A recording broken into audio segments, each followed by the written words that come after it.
안녕하세요. 다들 추석 연휴 잘 보내다 오셨나요? 짧기만 했던 것 같은 추석도 어느덧 지나가 버리고 또 평범한 하루들을 살아가야 하는 순간이 찾아왔네요. 저는 경기도에 살고 있는 34 여자입니다. 남편이랑은 결혼한 지 다가오는 10월이 2주년이 되고요. 이제 돌이 다가오는 어린 딸아이 하나 있어요. 제가 직장을 휴직한 채 아이를 돌보고 있고 남편이 외벌이 중이기는 하지만 저한테 육아수당이 나오고 있는지라 당장에 경제적으로 부담스러운 건 없는 편입니다. 시댁이랑 친정이랑 두 곳 모두 노후 대비도 탄탄하셔서 저희 부부한테 경제적으로 어려움을 느끼게끔 해주신 적도 없었고요. 정말 여기까지만 보면 저는 시집을 잘 와도 너무 잘 온 편이었습니다. 남편도 굳은 소리 안 하고 직장 다니며 따박따박 생활비를 보태고 있고 시댁에서는 돈 달란 소리를 안 하는 것만으로도 친구들은 시집 잘 간 거라고 입맞춰 장단을 맞춰주곤 했죠. 하지만 제 생각은 그와 정반대였습니다. 저보다도 시집 못 간 사람이 있으면 제발 나와보라고 소리치고 싶었던 순간이 한둘이 아니었어요. 그 정도로 저는 제 시댁으로부터 많은 스트레스를 받고 사는 중이었답니다. 저 시집 올 때 시어머니가 그러시더라고요. 당신한테 딸이 없는데 딸 자식이 생기는 것 같은 기분이 들어 너무 좋다고 말이죠. 그 말은 사실이었습니다. 정말로 저희 어머니께는 딸이 없었거든요. 저희 남편이 장남이고 밑으로 도련님만 둘이 있었어요. 아들 부잣집이란 말이 시댁 동네에서 괜히 나오지 않았을 정도로 집안에는 남자들밖에 없었습니다. 그 와중에 도련님들이 둘 다 결혼을 안 하고 연애만 왕창 즐기시며 여태 싱글로 살고 계셔서 이 집안에 들어온 여자 식구로는 제가 처음이었죠. 정말 처음에는 여자들끼리의 기싸움이 없겠다 싶어서 반가웠어요. 오히려 남자들만 있으니까 내가 뭐래도 며느리라고 형수님이라고 애보라 해주시겠거니 싶었습니다. 어머님이랑도 모녀지간처럼 정답게 지내며 그간 아들들 옆에서 굵은 목소리만 듣고 살았을 어머님께 딸처럼 살가운 목소리도 들려드리고자 했었네요. 하지만 제 뜻과는 상관없이 흘러갔어요. 어머님의 딸로로 강요가 말이죠. 기분이 너무 좋다고 소녀처럼 웃으시길래 그런 어머님의 성격도 우는 얼굴마냥 서글서글하니 아름다울 줄로만 알았습니다. 머릿속으로 펼쳐가던 시모와의 정다운 관계가 있었는데 시어머니의 딸로로 강요 덕분에 와장창 깨져버렸죠. 사실 저는 자식을 빨리 낳을 생각도 없었어요. 저 편하게 하고 싶은 일하고 남편이랑은 신혼 기분도 내면서 적당히 이 신혼기간을 즐기면서 살고 싶었답니다. 자식이 안 생기더라도 그게 팔자겠거니 하며 크게 신경 쓰고 살기 싫었어요. 자식이 없다고 해서 내 결혼이 실패한 건 절대 아니니까요. 하지만 가만히 있는 저희 부부 머리채를 다름 아닌 시어머님이 잡으시더라고요. 처음 한동안 저희 집을 내 집처럼 드나들던 어머님이셨습니다. 우리 딸이 신혼집을 얼마나 예쁘게 꾸며놨는지 엄마가 좀 보고 싶네. 라고 하면서 그놈의 딸딸거리는 소리를 멈추지 않은 채 집을 찾아오셨죠. 어디 액자라도 걸어놓으면 어디서 샀냐면서 여자친구 마냥 막 오두방정을 떠셨고 친정에서 받은 예쁜 식기라도 있으면 탐난다면서 만지고 쓸고 닦고 하면서 엄청난 관심을 보이던 어머님이셨습니다. 그래서 실제로 예쁘면 가져가셔도 돼요. 라며 제가 선심 쓰듯 건네준 물건도 한두 가지가 아니었죠. 처음엔 어머님이 정말 친구처럼 대해주고 젊은 사람 마냥 말을 가볍게 하시길래 그 모습 그대로도 좋았어요. 부담스럽거나 어려운 분이 아니라는 것만으로도 신세대스러워 보였거든요. 하지만 그래서였을까요? 저에게 허물없이 다가와준 어머님께 허물없이 받아들였더니 그 정도가 선을 넘어가기 시작했죠. 잊을만 하면 우리 딸 라고 하며 집을 찾아오시더니 잊을만 하면 어디 뭐 새로 들어온 예쁜 물건이 없나 집을 여기저기 샅샅이 뒤지기 시작하셨습니다. 어쩔 땐 저 사람이 혹 시어머니 가면을 쓴 도둑놈이 아닐까 싶었을 정도로 그 행동이 부담스러웠죠. 그뿐인가요? 말로는 자꾸만 딸딸거리면서 예뻐라 하는 듯 말을 하는데 행동하는 걸 보면 꼭 뭘 받아내려고 작정을 한 사람만 같았습니다. 분명 노후 준비도 탄탄히 되어 있고 돈 걱정도 안 시키는 시댁이었는데 이럴 때 보면 정말 가족들 중 누구 하나가 사채라도 써서 빈대붙으려고 하는 사람인 것만 같았죠. 그리고 전 몇 개월 정도가 지나고 나서야 시어머니의 성격을 완전히 파악했어요. 어머님은 새로운 것이나 예쁜 것, 며느리인 제가 가지고 있는 그 모든 것의 시샘을 느껴서 자기도 가지고 싶어 하신다는 걸 말입니다. 집안에 아들들만 있어서 이전엔 몰랐겠지만 새로운 며느리가 들어와 보고 나니 모든 게 부러웠나 보더라고요. 아님 당신 아들 하나를 빼앗아갔다고 생각이라도 하는지 뭐든 관찰하고 싶고 또 가까이에 찾아와 자신의 존재감을 드러내보고 싶기도 하셨을 거고요. 자꾸만 연락하고 딸이라며 며느리를 옆에 끼고 살려고 하는데 정작 친딸을 대하는 것만큼 친절을 베푸진 않으셨습니다. 늘 저희 집에 올 때마다 저희 친정엄마가 준 거라고 말을 드려도 자기가 하나 가져가면 안 되겠냐 슬그머니 물어보곤 하셨고 직장에 있어도 집에 가 있겠다며 비밀번호를 알려달라 떼를 쓰며 연락을 해대니 슬슬 부담스러워졌죠. 이 사람이 정말 나를 딸로 대하는 게 맞나 싶은 의구심도 들었고 몇 달이 지나고 나서야 이게 다 우리 어머님만의 시집살이 방식이라는 걸 알았답니다. 실제 모녀들은 서로에게 부담 주지 않으려 하는데 시어머니는 며느리를 딸로 인정한 이상 며느리는 늘 자신의 옆에 차올썩 붙어있으면서 자신의 모든 연락을 받아가며 즉각적으로 반응을 해야 한다고 생각을 하셨죠. 그로 인해 제가 도무지 살 수가 없었네요. 우리 친정엄마랑도 이렇게까지 자주 연락을 하거나 얼굴을 마주보고 집으로 초대를 하지 않았는데요. 멀쩡히 잘 사는 줄로 알았던 시어머니가 지나칠 정도로 저를 보고 살려고 하시니 솔직히 말하면 너무 찝찝했습니다. 꼭 남편이랑 결혼한 게 아니라 시어머니랑 결혼한 것 마냥 어쩔 땐 이게 뭐 하는 건가 싶은 현타도 밀려왔어요. 그리고 그 짓을 꾸준히 반복해서 당하다가 결국 저는 아이를 가지기로 결심했답니다. 그리곤 바로 실행에 옮겨 딸아이까지 낳아버렸죠. 제가 아이라도 뱃속에 키우고 있으면 며느리가 홀몸이 아닌 줄 아니까 적당히 피곤하게 하실 줄 알았어요. 제가 어리석었던 거죠.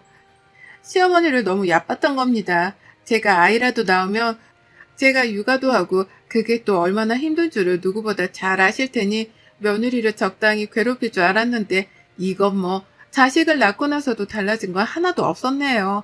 무서울 정도로 하나도 변해진 것이 없었답니다. 임신하면서도 남편에게 혼자 있고 싶다고 여러 번 말을 해서 시어머니가 오려는 걸 피했고요.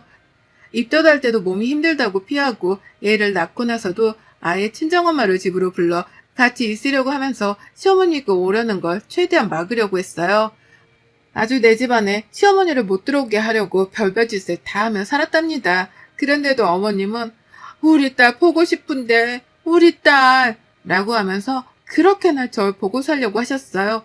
막상 오면 가지고 갈 것만 찾는다거나 어디 재밌는 게 없나 집안을 샅샅이 뒤지면서 대접만 받으려고 하시는 분이셨으면서 꼭 말로는 세상에서 가장 아끼는 딸 대접을 해주려 하셨죠. 아이가 태어나서도 아이를 직접 안아보고 키워보려 해주시기는커녕 우는 애를 앞에 놔두고 우리 딸, 얘 운다. 얼른 와 탈래야지. 얼른 와 밥 줘야지. 라는 식으로 불러내면서 저에게 완전히 육아를 일임하셨습니다. 도와주지도 않을 거면 집에 오지 말든가 꼭 오셔서는 저한테 집만 대시면서 잔소리까지 해가며 정신을 더 없게 만드셨어요. 애는 울고 시어머니는 빨리 달래주라고 저를 불러가며 보채시고 진짜 시어머니만 오면 되는 일이 하나도 없었을 정도로 제 혼이 쏙 빠졌답니다. 그러다 이번 추석에 진짜 소름 끼치는 일이 있었네요. 웬만하면 지금껏 시어머니의 진상짓을 봐줘가면서 참고 있었는데요. 바로 방금 전에 일어났던 일은 제가 두고두고 회상하며 욕을 할 만큼 잊지 못할 것 같습니다. 그래서 떨리는 마음으로 사연도 적어보내고 있고요. 추석 직전에도 시어머니는 저의 집을 밥 먹듯 드나드셨습니다.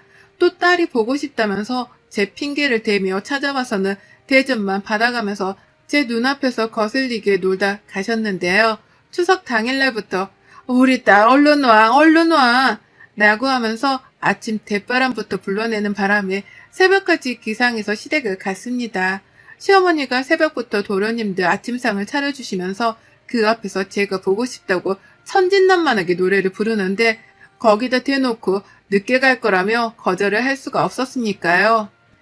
저만 나쁜 사람이 되는 것 같고 저만 욕을 먹을 것 같아서 일단은 알겠다 말씀드리고서는 일찍 준비를 해서 시댁에 갔어요. 그랬더니 시어머니는 우리 딸 왔구나 라고 하면서 또 애벌어 저를 부르는데 행동은 정반대였습니다. 제사상을 준비해야 한다면서 그 아침부터 절 보자마자 쥐포구이 튀길 준비에 과일 손질까지 해야 할 거리들을 줄줄이 늘어놓으셨어요. 시댁에 가자마자 저는 엉덩이를 붙일 새도 없이 서 있었고요. 급한 대로 아이는 남편한테 맡겼는데 아이가 뭐가 낯선 건지 자꾸만 울고 보채는 바람에 요리를 하다가도 아이를 달래려고 아이를 안게 반복했습니다. 쩔쩔매는 남편한테 아이를 맡기느니 제가 달래는 게 낫겠다 싶어 안고 한참 서 있으면 저 멀리서 어머님의 시선이 느껴졌어요. 언제 부엌으로 들어오나 하는 눈빛으로 제가 뭘 하고 있는지를 자꾸만 대놓고 확인을 해가면서 눈치를 주시더라고요. 막상 자기 친딸의 시댁에서 이렇게 힘들게 일하고 육아를 병행하고 있으면 애처로 도와줄 게 뻔하면서 어머님은 그러지 않으셨습니다. 저는 친딸이 아닌 며느리였으니까요. 그렇게 지금은 어떻게 지나갔는지도 모르겠을 정도로 전 일만 했어요. 남자들만 바글대는 시댁이라서 그런지 어째 아무도 부엌 일에 적극적으로 나서주는 사람도 없었습니다.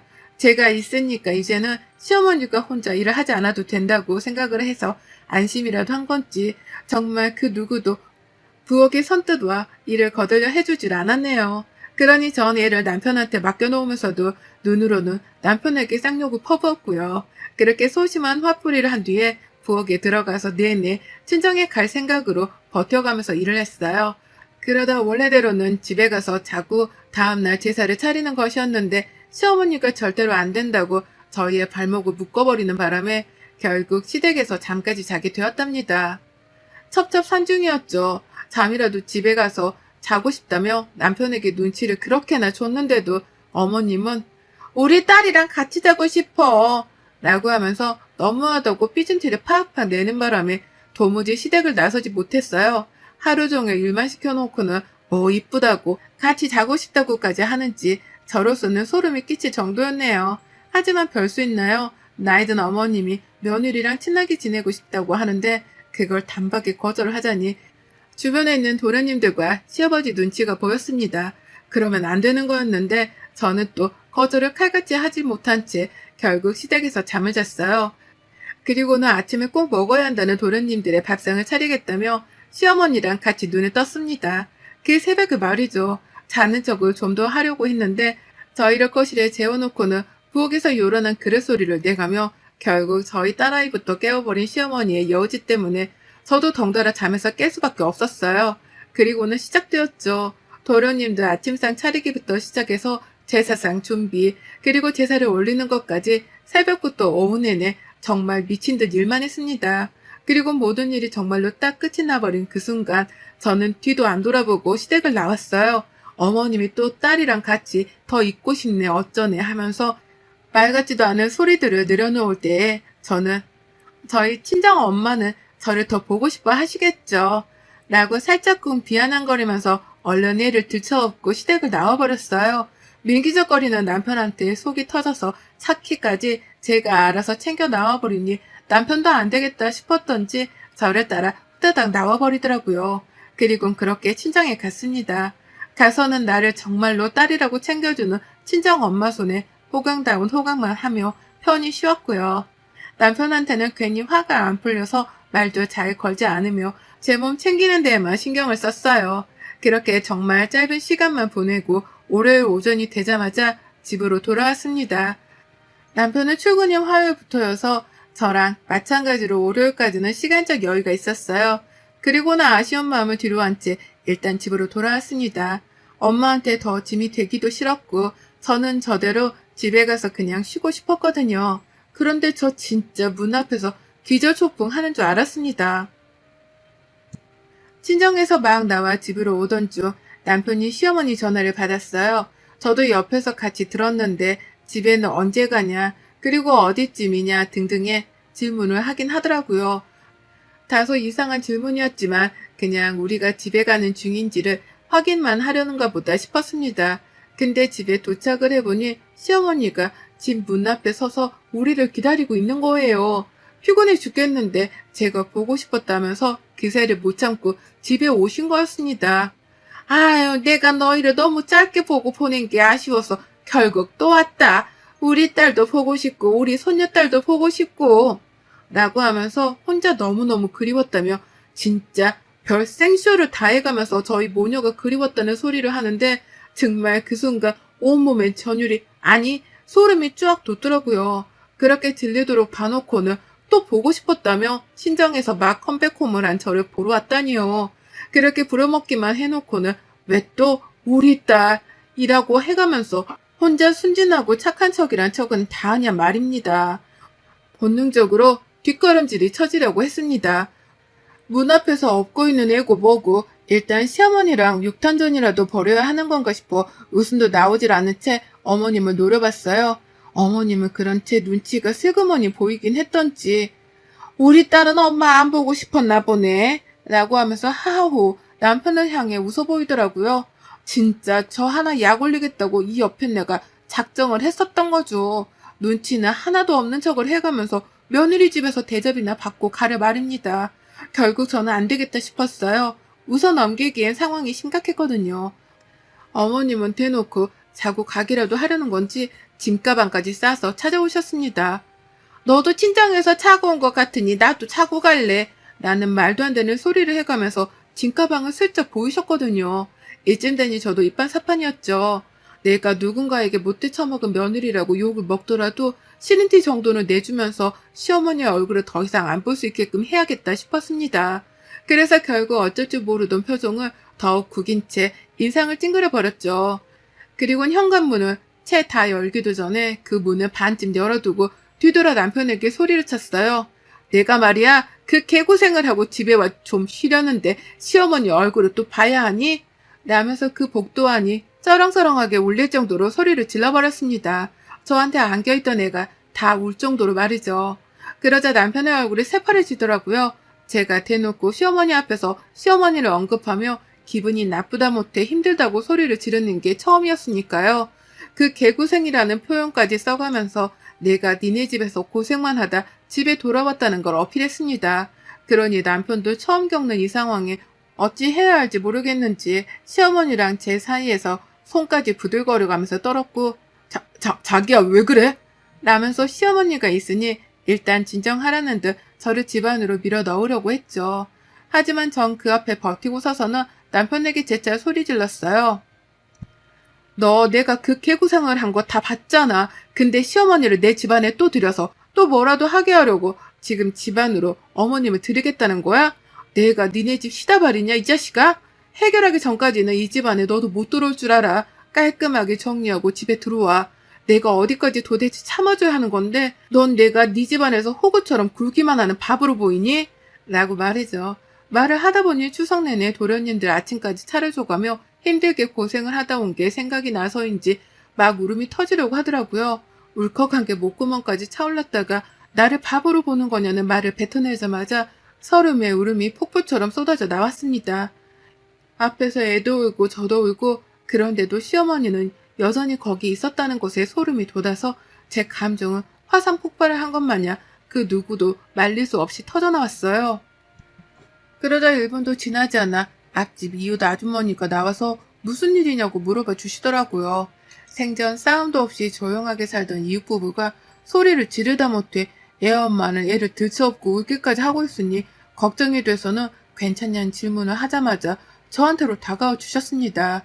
아주머니도 그 집에 막 대학 졸업해서 직장 다니는 딸 둘을 키우고 계셨거든요. 제가 딸 같았는지 오는 저랑 눈이 마주치자마자 저희 시어머니한테 어깨빵을 날리며 지나가며 저에게 다가와 안아주셨고 그 길로 아주머님 손에 저는 집 안으로 들어갈 수 있었습니다. 안에서 이미 저희 싸움을 다 듣고 계셨다는 듯이 아주머님은 남편을 집 안에 들일 생각도 안 한 채로 저랑 집에 들어오자마자 현관문을 닫아버리셨어요. 그리고 문까지 이중잠금을 걸어버리고 괜찮냐며 집 안까지 절 들이셨죠. 막 추석이 끝난 시기라는 걸 알아서 그런지 아주머님은 명절 내내 힘들었나 보다며 절 토닥여 주시는데 와 정말 친정 엄마가 옆에 와 계신 것 마냥 위로가 되고 힘이 나더라고요. 그래서 전 뭐에 홀린 것 마냥 애를 안고는 네 너무 힘들었어요 라면서 대성통곡을 하며 울어버렸답니다. 그 자리에서 이웃 아주머니의 위로를 받아가면서 한참을 울었어요. 밖에서 남편은 저 우는 소리라도 들은 건지 문을 열고 들어오려다가 못 들어오고는 그제서야 시어머니를 돌려보내려고 씨름을 하는 소리를 내왔고요. 그리고 결국 시어머니는 제가 울면서 소리를 지르는 꼴만 보고 찍소리도 못한 채 집으로 돌아가셨답니다. 남편이 결국 시어머니를 돌려보내는 바람에 저희 집안으로는 한 발자국도 들어오지 못하셨고요. 가뜩이나 며느리가 자기 때문에 우는 꼴을 이웃 아주머니한테 보인 걸로도 쪽이 팔릴 텐데 그 아주머니가 저를 데리고 집안까지 들어와 달래고 있으니 차마 따라 들어오지 못하셨을 겁니다. 그러니 찍소리를 못하고선 그 길로 짐 싸들고 온 걸 들고 도로 시댁으로 돌아가신 거겠죠. 남편은 그제서야 조용히 엄마를 집으로 돌려보냈다면서 제게 문을 열어달라 하더라고요. 그리고 전 현관문을 열어주면서 알았습니다. 남편이 시어머니를 돌려보내고 저에게 문을 열어달라 사정을 하는 그 사이 건너편 이웃집 이웃 아저씨 그리고 그 집 딸 둘이 한마음 한뜻으로 집 밖에 나와 저희 남편을 노려보며 상황을 지켜보고 있었다는 걸 말이죠. 제가 소리를 지르는 그 순간부터 이미 이웃집 가족분들이 모두 다 저희 가족 일에 귀를 기울이고 있었더라고요. 그러다 대표로 아주머니가 저를 도와주겠다고 나서준 것이었고 그 뒤를 이어 가족분들이 뒤처리를 깔끔하게 하는지 안 하는지 지켜봐야겠다며 남편과 시어머니를 구경하듯 노려보고 있었던 겁니다. 그 바람에 남편도 덩달아 쪽이 팔렸을 거고 시어머니는 영영 집으로 돌아가 버리셨고요. 남편이 혼자 해결을 한 줄 알았더니만 이웃분들의 격렬한 지지와 도움이 있었더라고요. 그 바람에 전 남편한테 문을 열어주면서 마주친 이웃분들께 절로 고개를 숙여 죄송하다고 사과의 인사를 드렸답니다. 소란을 피운 것에 대해 죄송하다는 마음 반, 그리고 도와주고 관심 가져주셔서 감사하다는 마음 반으로 말입니다. 남편은 집으로 들어와 아주머니가 보시는 앞에서 제게 몇 번이고 사과를 했답니다. 아주머님은 집을 나가시는 순간까지도 남의 귀한 딸 자식인데 명절엔 특히 조심하고 배려할 줄 알아야지. 사람들이 참 말이야. 라면서 남편 들으라며 쓴소리를 막 퍼붓고 나가셨죠. 자기도 딸 키우는 엄마인데 이런 집구석에 시집 보낼까봐 겁나 죽겠다는 말까지 한 건 정말 최고였고요. 그리고 전 여태 남편이랑 냉전 중입니다. 일방적으로 제가 남편을 무시하며 아직 화가 안 풀렸다는 티를 팍팍 내는 중이에요. 남편은 그런 제 눈치를 보면서 혹여나 밖에 사는 이웃 가족들이랑 마주치지는 않을지에 대해서까지 눈치를 보며 현관 열기를 귀신 보듯 하고 있답니다. 저 아무래도 당분간 이웃분들께 드릴 맛있는 반찬거리라도 준비해서 인사드리기 위해 찾아가 보려고요. 덕분에 시어머니도 그렇고 남편도 그렇고 눈칫밥을 된통 먹었으니까요. 이 자리를 빌어 시어머니랑 남편을 제잘 씹음과 동시에 이웃 가족분들께도 새삼 감사하다는 말씀을 드려봅니다. 덕분에 저 너무 든든했어요. 여러분의 생각은 댓글로 남겨주세요. 오늘도 시청해주셔서 정말 감사합니다.